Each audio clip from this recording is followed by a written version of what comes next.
Hello mga pang-pang, for today video, may gagawin tayo. Word question. Bunutan ang mga katanungan. Kakabahan ka pa? Nervyosin ka pa? Word, number one. Number one ay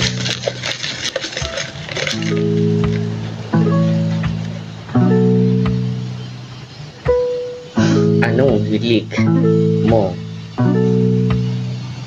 maging bata ka pa? Maging bata ka. Ang hilig ko ay yung hilig ko ang bata ka pa ay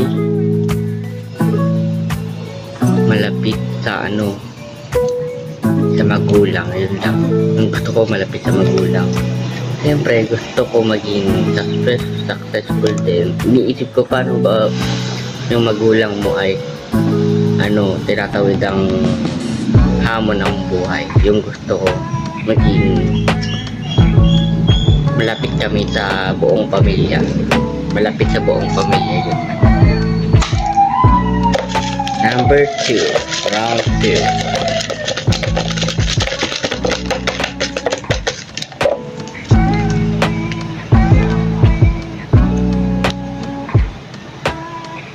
Hilig ka ba sa singing? Hilig ka ba sa singing?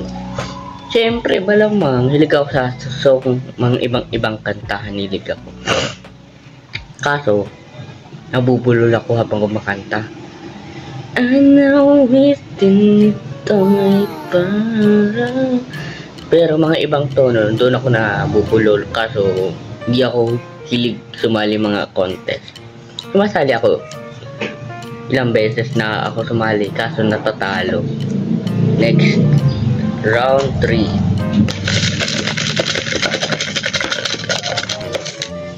Ang gusto mo ay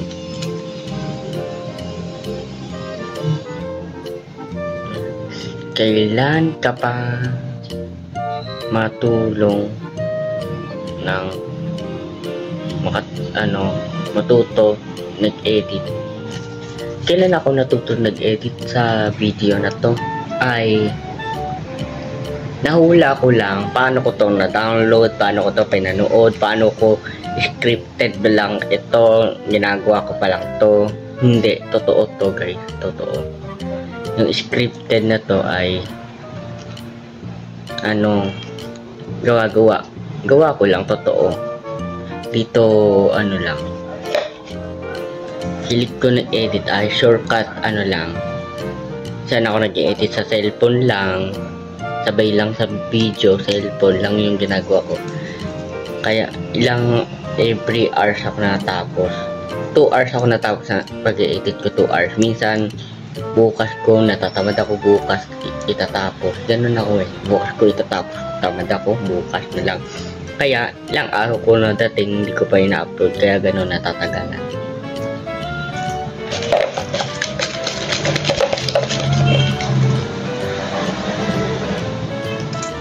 Baliktad. Kailan ka maging sa ganito, poging ganito. Siyempre, napanganak ka kung gantong normal, palang gantong face, baby face. Kaya mga iba, ay bata pa to, bawal to magano, ganun. Anong bawal? Pwede na ako, kaso pwede na. Kala nila bata pa ako, baby face, ganun. Kailan pa ako nagmana ng baby face, kaso wala pang ganun na magulang ko, wala pang baby face na magulang ko. Hindi ko nga alam kailan ba ako nagmana ng gantong next question. Kailan ka pa nag-graduate? Nag-graduate ako, naalala ko, grade 6 kasi ang pinaka-the best graduate ko sa grade 6 kasi kami ang section Lawan, ang pinakamakulit sa section. Kaso, di ko nalilimutan si Ma'am Beth Camo. Sinusuporta ako anong ginagawa ko. Nag-vlog pa ako noon nag-vlog pa ako. Pinapakita ko yung script niyan. Nag-vlog pa ako. Yun ang panahon na yung nag-vlog pa ako. Kaso, sinusuporta pa ako noon. Hello Ma'am Beth. Kung pinapanood mo to, successful na ako. Paunti-unti, maangat na po. Di ko nalilimutan ang memory natin, mga classmate, mga section namin pala, mga makukulit. Pasensyahan na lang sila, pasensyahan. Ito naman. Konti na lang, oh. Konti, saglit vlog lang to, saglit vlog.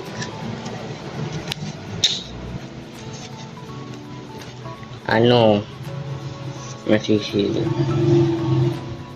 Pagbata.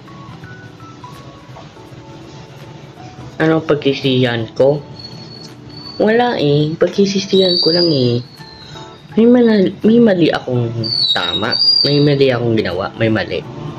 Palang wala naman eh. May mali akong ginawa. Yung mali kong ginawa, tawag doon? Mali ang tama. Ang gawa. Wala akong pagsisihan. Yung pagsisihan ko, wala akong pinagsisisihan guys wala akong kontento na ako sa buhay ng ganito. Kaso hindi pa tama. Meron pa kasing dadating ng successful sa amin eh. Noon wala kaming kotse, may pag-commute kami lagi, commute. Yung pagsisihan namin yung nag-Japan si daddy. Nag-Japan. Yun ang pinagsisisihan ni daddy. Wala akong pinagsisisihan. Si daddy yung pinagsisisihan niya. Nag-abroad siya sa Japan. Naglinis siya sa hotel. Meron siya inaalagaan si yung namin. Meron siya inaalagaan ng bata. Paghatid niya sa school, doon siya kikilos sa trabaho sa hotel niya. Nag-hotel siya, naglilinis, janitor. Pagka uwi niya sa Pilipinas, 50k na ginastos niya, 50k. Ginastos niya ang pera. Kaso, quarantine pa, COVID-19 pa noon. Kaso, may karamdaman pa noon. Wala, no choice siya kung hindi umuwi. Kaso, hirap makauwi noon eh, kaso COVID noon eh. Wala pa ako YouTube noon Doon ang panagsisiyan namin. Sayang kung marami na siyang pera, kapag unlad na kami sa restaurant. Yung gusto namin yung restaurant, yung pagmimilian kami, pangumumuhay kami ng restaurant. Sayang. Ayun ang pinagsisiyan namin. Next question. Anong paborito mong pagkain? Yun ang gusto kong katanungan. Yung paborito kong pagkain ay sinigang, tapang itlog, sisig, tawag doon,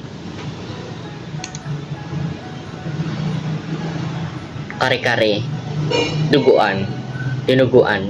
Noon. Kaso hindi ko na gusto noon. Palang naiibalasan natin habang tumatanda na. Next naman, kailan ka pa ikaw binuli? Ayan ang pinakamalungkot ang story ko noon. Ito guys Bakit ka pa natanda-tanda mo na? Bakit ka pa grade 1 ka pa? Ito sana grade 6 ka na. Bakit nila pinagtataka nila? Siyempre, late ako mag-aral kasi may karamdaman ako noon. Siyempre, hindi nyo naiintindihan na anong karamdaman ng mga tao. Inuwaan nyo na lang, huwag nyong pulihin, ganun. Inuwaan nyo na lang. Kung hindi kayo na kontento o unawa, huwag nyong pansinin kung ganun lang. Huwag nyong bulihin. Yun ang gusto namin, huwag mong bulihin, may pinagdadaanan. Malay mo, mga kapansanan, siya ang maging successful. Mga bully ay no successful. Kasi, lahat ng ano, ikot, mali mo, ikaw ang umaangat. Yung bandang huli, ikaw ang babaksak yung bandang huli. Dapat, ano ka, friendly ka, huwag kang maging bully, ganon. Mabuti nga, magulang ko friendly kahit may kapansanan din eh. Hindi ko masasabi yung kapansanan niya. Basta panoodin mo mga Facebook niya. Basta. Friendly siya, mga ano, magulang ko friendly. Marami ako pinagbubulian noon eh, marami ako binubuli. Lagi nila ako binubuli, bakit ka grade 1, kung sana grade 6 ka pa.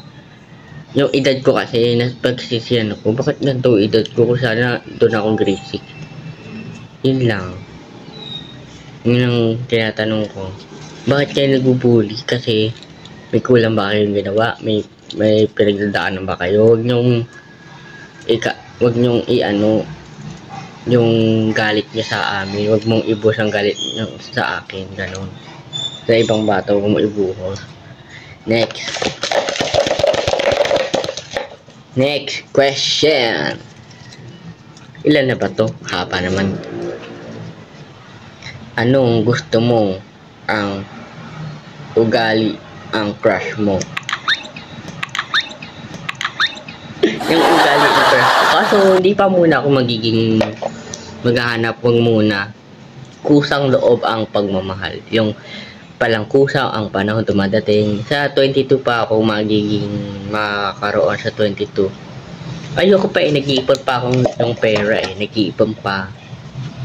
Yung ugali yung crush ko dapat, yung gusto ko ay maging ano, mabuti ang ugali, makikisama, ay magiging ano, maging supporter sa tabi mo, support nabubulol, support ng ano, yung gusto ko supporter sa tabi ko, gano'n. Sinusupport ako din sa anong gusto niya, karapat-rapat. Next question.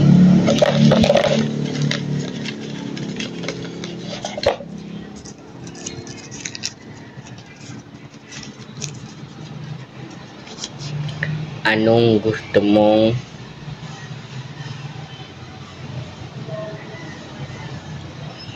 successful sa buhay? Ang gusto ko successful sa buhay, ganun din. Umangat-angat. At ano, ang gusto ko umangat-angat, makaroon ng sariling bahay, makaroon. Yung kwento niya sa amin, yung kwento niya. Wait lang, inom mo. Yung kwento niya sa amin, paunti-unti niyang, anak, paunti-unti tayo babangon. Siyempre, anak. Bibilihan ko kayo sariling yung tirahan. Ayun na lagi niya iniisip ang mami ko. Mostly di assist niya yung iniisip.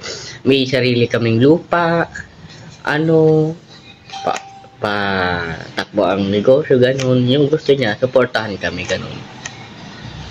Sana, balang araw, sana umangat-angat kami, successful sa buhay.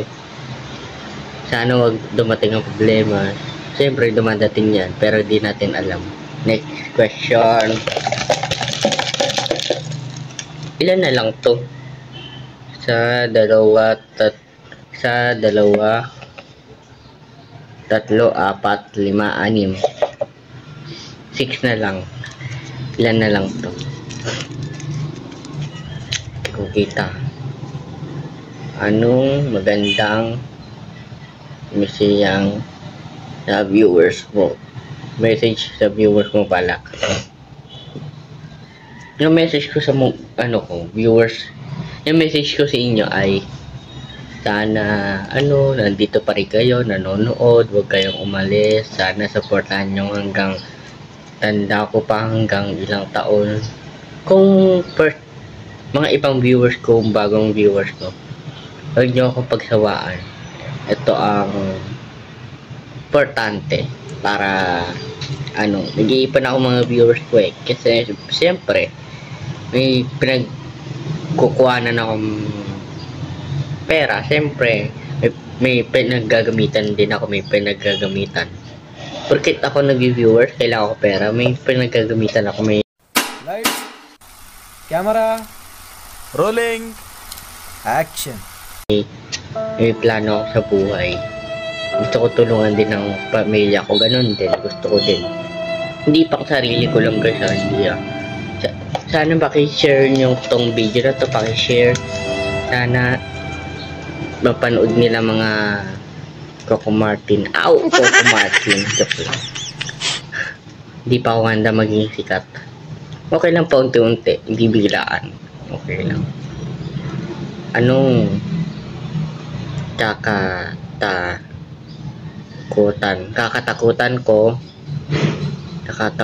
ko ay konting hawak ang manika tayo top toy, konting manikang malaki top toy, habang hinahawakan ko sa buhok at katawan niya, palang kalibutan, palang konting hawak ko habang tinatakutan ng kapatid ko, palang nalalanatan ako, naglalanat, ganun. Sakitin ako kung ako tinatakot, ganun eh. Next naman, kailan ng birthday mo? Yung birthday ko, December 15.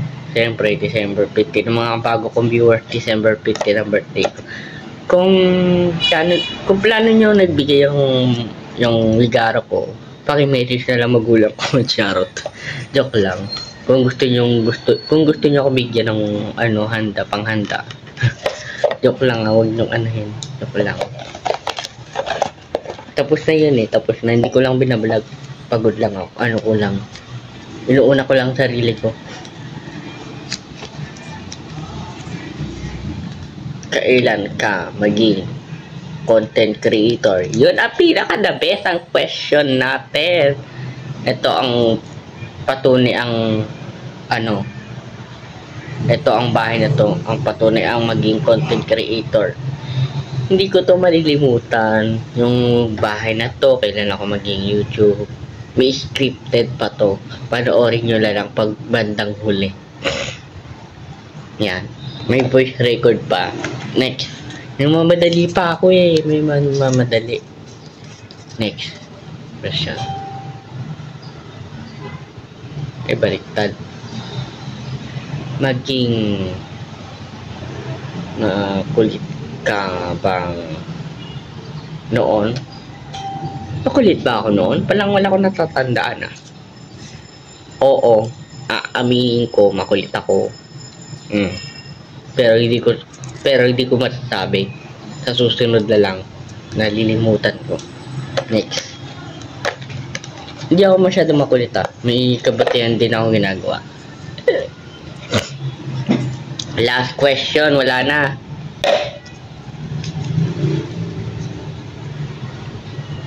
Sumali ka ba sa contest? Sa sayaw? Panoorin nyo yung vlog ko sa sayaw. Yung Grapes Team Blueberry TikTok dance. Panoorin nyo yan guys Kumatawa ko. Yan. Ganun sayaw ko lang. Wala na. Yun lang natatandaan ko lang guys. Pasensya nyo lang ganun. Kung kayang balak nag-bully, huwag nyong gawin. Baka babalikan kayo ang baba ang buhay. Sige na mga pampang, bye bye.